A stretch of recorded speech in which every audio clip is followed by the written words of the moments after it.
wanted to talk about like, let's talk now at the topic like, if there's a newcomer on cryptocurrency, right? What do you advise? So let's talk a bit about this. So someone is new, he has no idea what's crypto, what's Bitcoin. There's like nearly a billion people now. I hope we reach Hmm. that actually own crypto. Yeah. What about the 6 billion? How much? We're like nearly 8 billion. What Yeah. do we advise? So let's give a couple of minutes from your side and from my side. What do we advise for people who has no idea what's crypto? He heard that in the news and all that. What would you say to them to do? Okay. I think there's two parts to this, and I'm known for giving long-winded answers, so I apologize early on.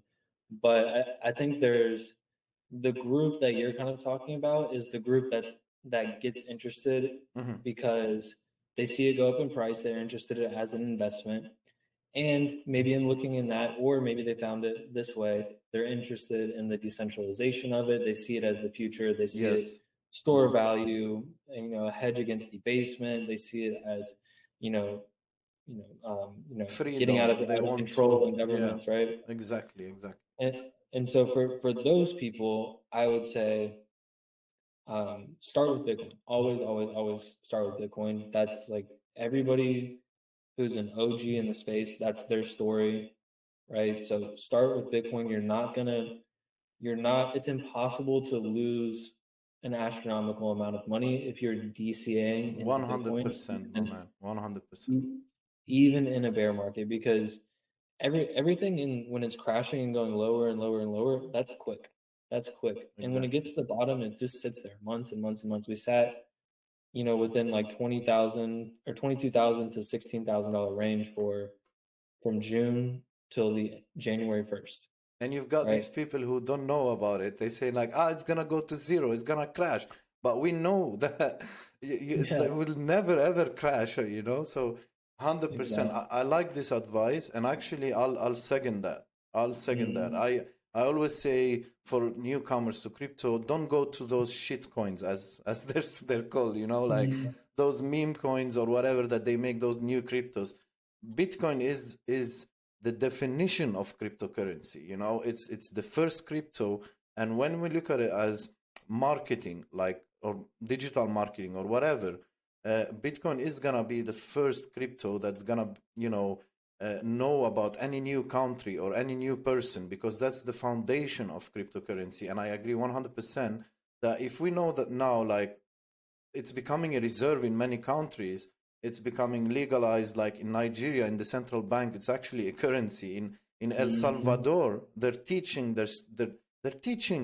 uh, in the school. It's a requirement. Like you go to school, like you learn A, B, C, D. You also learn what is Bitcoin and what is crypto, and they use it, Yeah. which is amazing. And Europe's finally, they did some regulations, and okay, Europe, they like to have some kind of control, maybe for safety or whatever. That's fine, but they're into it now. They're adding it. They made something called the MiCA regulation, and Mhm.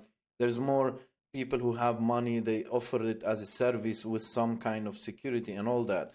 So 100%, I would say that like, uh, and the other thing, what I would say is try not to day trade or leverage, because if people want to do this, I respect the people who do this, and I know many are making money, and good for them. But it's gambling. It's literally gambling, and if you want to do that, you can just go to a casino, bet a 50-50, and you're saving a lot of money, and time, Mhm. Yeah. is literally something the same thing.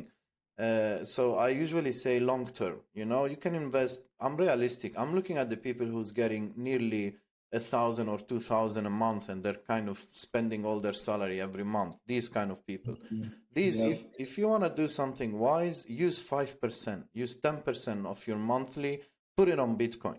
Start with Bitcoin, Mhm. 100%, or Ethereum. Ethereum is my Yeah. second. Uh, you know. Uh, Advice, and then just sleep on it. See, and you can put it on earn. I mean, look, I don't have anything against the banks. They've been doing their job, and they do. You can get loans and all that, but you can put it on earn interest. There's a lot of exchanges there. you put your 50 euro Bitcoin, whatever, it's gonna get you some kind of without touching it, something back. A couple of percentage. You're not paying for it. I mean, when you put it in a bank, you need to pay monthly fees, yearly fees. So your money is eating up. It's not working for you. So if you start 50 euro, let's say $50 or whatever a month, and then you keep it there and it's compounding and it's getting some interest, you actually do make money. In a couple of years, you're gonna see this. And we know that crypto and Bitcoin especially is gonna hit million and all that, and it's gonna make a serious amount of money that you'll say, okay, that was a good advice, like if it was in the bank and all that.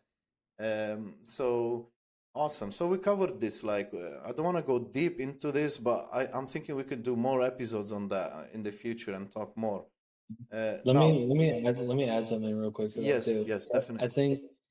I think the people we're talking about, right, and the people that are going to wise up to it, we threw out, there's 1 billion people in crypto right now. Maybe that's another 3 billion. I'm being generous, right? So 4 billion people. The other 4 billion are not going to have a choice. You know what I mean? So we're not even like worried about them at the same It's time. inflation, my man. I mean, at some point we even see fiat dying, like, right? I mean, I agree with you. There will be a point that, listen, guys, we made our digital country currency. This is the only currency. Fiat is dead. There's no cash. There's no dollar, euro. Now you need to learn what's blockchain. You need to learn what's private wallet. Your bank has a private wallet for you, and your bank is controlling your crypto private wallet. By the way, if you don't know what's crypto private wallet, I have a video there. And also, if you follow my mate here, he also explains about the basics and all that. This is how I actually foresee this. Like, actually, now that we're talking about it and we're talking like-minded, I really believe banks will have a crypto wallet for you at some point that you're not gonna learn what the heck is it, but they're gonna control it for you legally. You know what I mean? And people will say, okay, I don't want to learn about crypto and crypto private wallet. My bank is gonna do it, so I'll deposit money there, digital money, and then they control it. That's fine. That's fine. There will be a lot of people like this. They like the centralized and the decentralized people. I don't think so. They're ever gonna be a one kind. There's always these people who are fear and they want others to control it for them. They feel some kind of safety and all that. Even I do it, honestly. I'm a combination of centralized and decentralized because you need to use it when they do some low things and stuff. I'd rather do it kind of legally, diligently, rather than to be gung ho all the time. Because I've seen people having some issues with that, like with tax and all this, and they country hopping, it's called. They jump from one country to another, and then when it's tax time, then okay, let's go to another country now and use our crypto. It's fun if you don't have children and all that. I mean, I'm a dad and I need to be close to my daughter, and I cannot do that. So, but if I'd be, you know what I mean. Like I probably might have been thought about this idea, like. So okay, so let's jump into the